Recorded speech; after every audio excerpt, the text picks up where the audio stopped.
son los desafíos de la lectura y la escritura en torno a la alfabetización, es importante pensarlos desde los macros, ¿sí? Desde las políticas macros y desde el lugar que tiene la educación en la constitución política e ideológica de un país.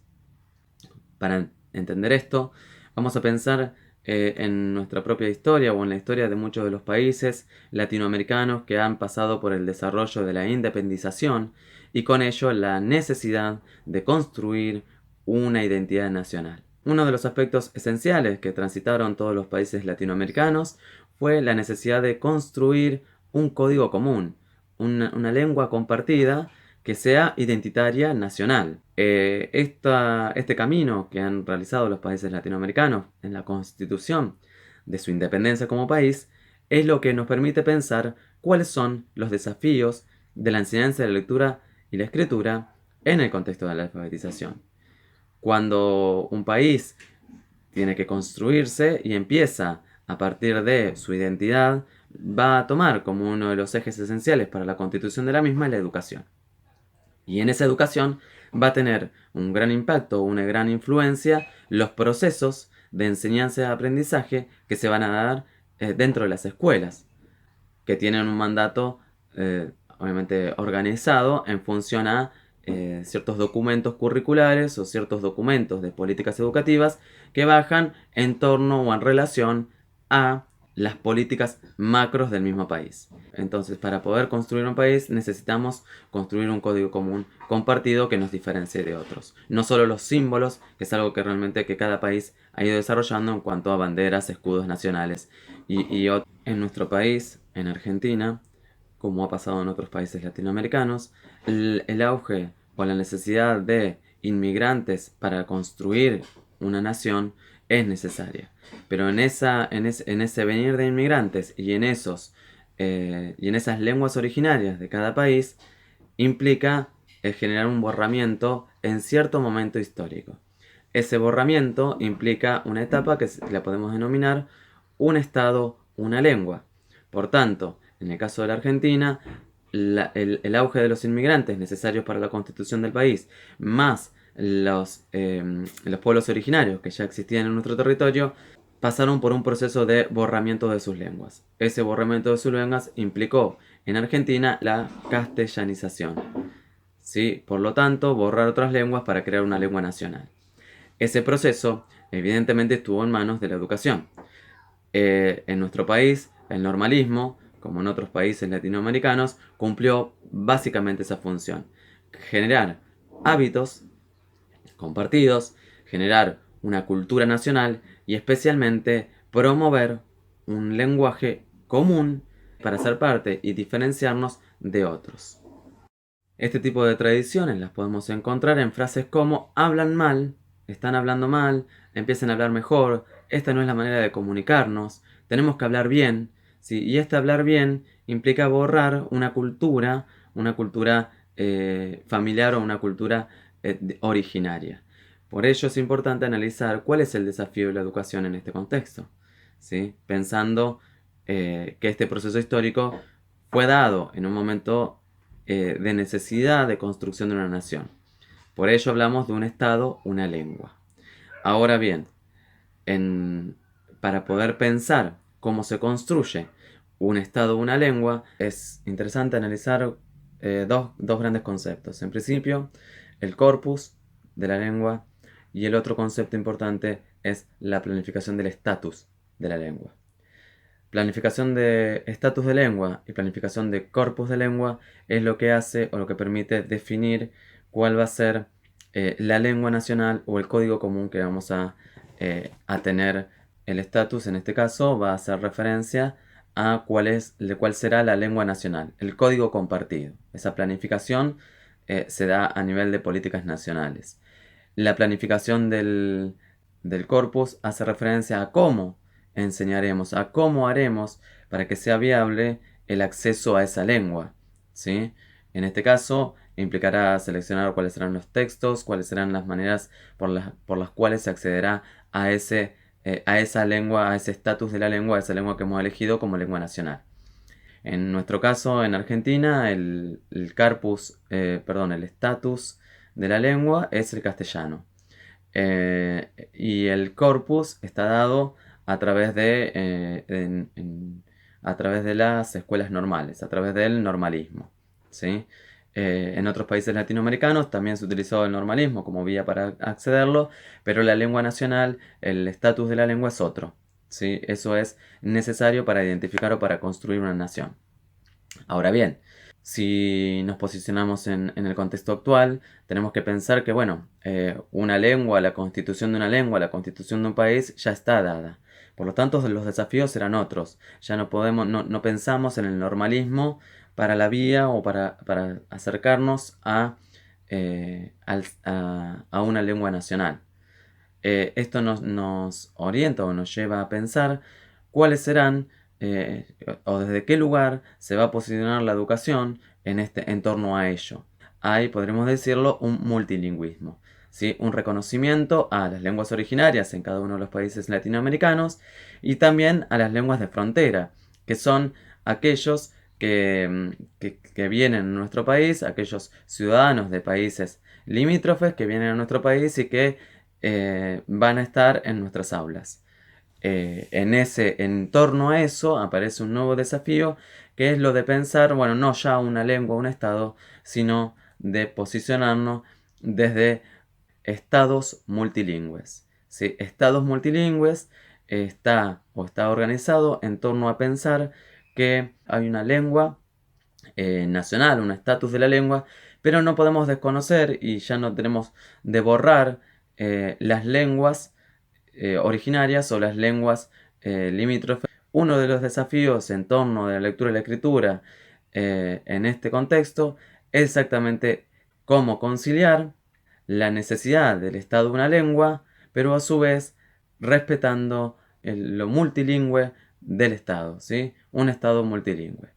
Es importante pensar entonces que hay diversidad lingüística y esa diversidad lingüística implica reconocimiento.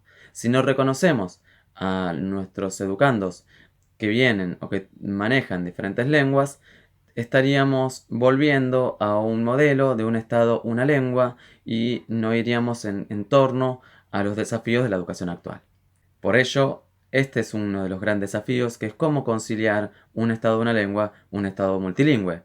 Y para ello, uno de los primeros tips o a tener en cuenta es cuál es la distancia lingüística existente, ¿sí? Entre ese alumno y lo que nosotros le ofrecemos. Para ello va a ser importante pensar entonces que en esa distancia lingüística existente, nosotros como educadores, tendremos que pensar algunos criterios para tener en cuenta.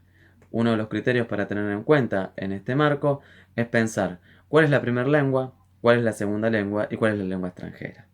La primera lengua es la lengua que se habla en el núcleo familiar, en el hogar, en ese núcleo primario. La segunda lengua es la que se habla en el entorno.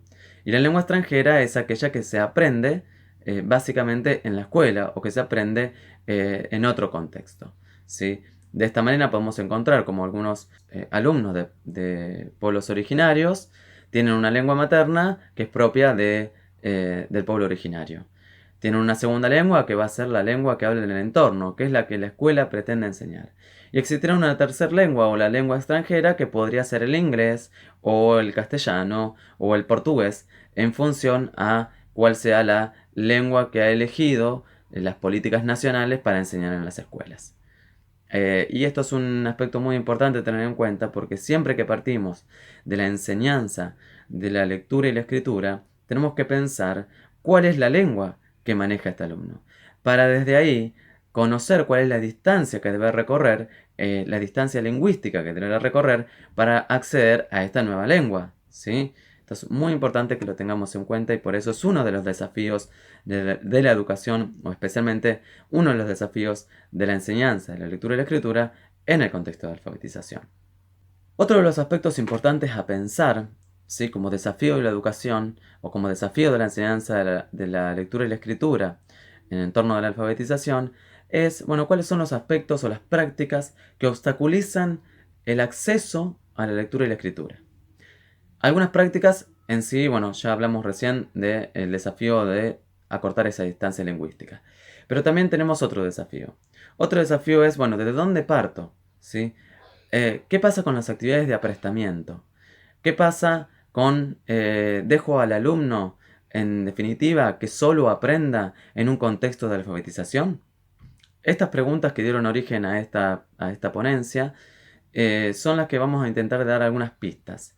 ¿Sí? Algunas pistas que no pretenden ser acabadas, sino que pretenden habilitar a canales de comunicación o a canales de aprendizaje. El aprestamiento es necesario. Desde el punto de vista de Sarah Melgar, pensamos que, y en eso estoy de acuerdo, que el aprestamiento no es una práctica necesaria para que el alumno aprenda a escribir.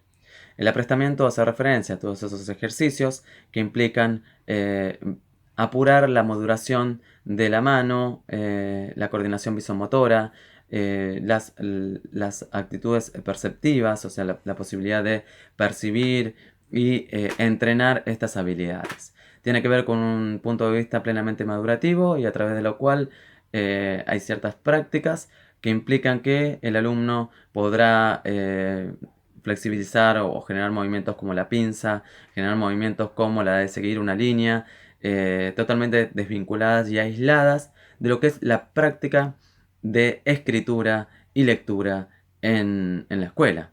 En esto quiero ser muy claro, lo que yo planteo, siguiendo la línea de Serra Melgar, pensamos que el aprestamiento es una práctica que si está enmarcada en, en el aprendizaje de la escritura, no sería realmente la vía más adecuada. En eso hacemos referencia a que, bueno, a escribir se aprende escribiendo. Digamos, esta frase es muy importante. Escribir se aprende escribiendo. Cuando un alumno escribe, va a ir reconociendo la linealidad, va a ir manejando el lápiz y hace procesos psicológicos más complejos que hacer prácticas aisladas de seguir una línea o hacer la pinza. ¿Esto significa que hay que eliminar el aprestamiento? Particularmente yo pienso que sí. El aprestamiento no debería de ser una práctica que tenga que hacerse en la escuela, ¿sí? Salvo que identifiquemos una dificultad madurativa en el alumno. ¿Sí? Cuando pensamos que, bueno, sí, realmente acá hay una dificultad en la maduración, el niño no puede hacer la pinza y ya tiene 7 años. Entonces, bueno, podemos generar obviamente condiciones o prácticas que impliquen que el alumno pueda empezar a hacer estas praxis para llegar a la escritura. Pero no habiendo evidencia de que haya un retraso madurativo o que realmente haya una dificultad en el desarrollo, es innecesario establecer este tipo de prácticas en el aula, especialmente en primaria. A escribir aprendemos escribiendo. Evidentemente que si hay alumnos que podemos percibir que no hay un desarrollo madurativo adecuado, seguramente habrá prácticas de aprestamiento que facilitarán el acceso a ello.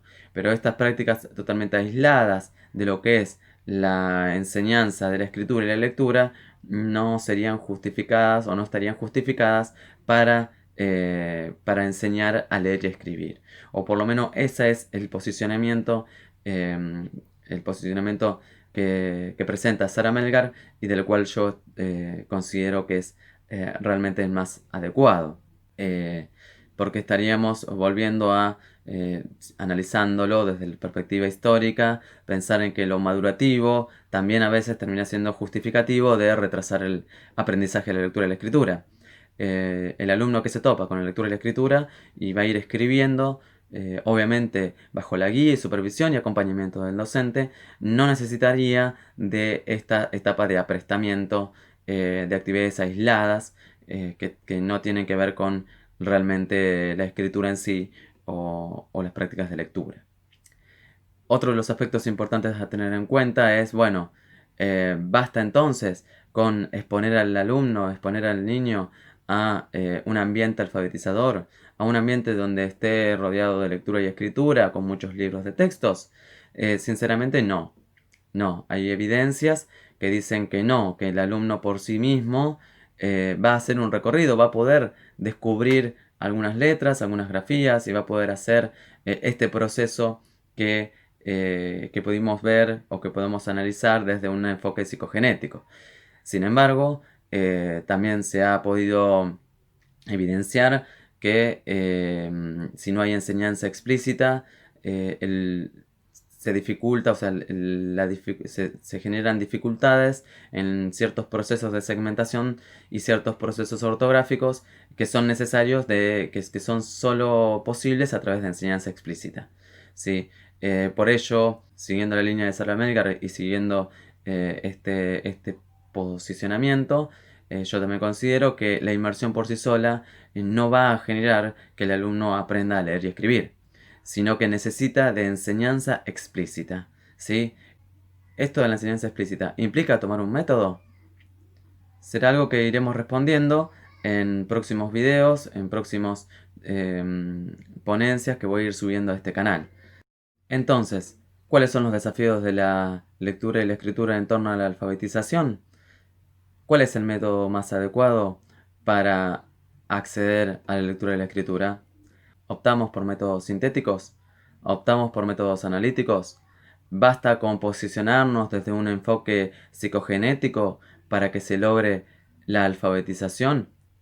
¿Cómo logramos conciliar un estado, una lengua, a un estado multilingüe? ¿Qué lugar le damos a la lengua materna, a la lengua secundaria o a la lengua extranjera en nuestros procesos de enseñanza? ¿Basta con que el alumno pueda estar inserto en un ambiente alfabetizador para que pueda aprender a leer y escribir? ¿Es necesario el aprestamiento para que el alumno aprenda a leer y escribir? ¿Se aprende a leer y escribir sin el acompañamiento, sin la enseñanza explícita del docente? Si el lenguaje es una función orgánica y por tanto se aprende en inmersión, ¿por qué la escritura no puede ser solo por inmersión? ¿La escritura es también una función orgánica? Estos son algunos de los interrogantes que nos hablan sobre los desafíos de la lectura y la escritura en torno a la alfabetización. Te invito a que te suscribas al canal y que puedas seguir este conjunto de videos en torno a la alfabetización que permitirán dar pistas para pensar la alfabetización en el contexto educativo. Nos vemos en el próximo video.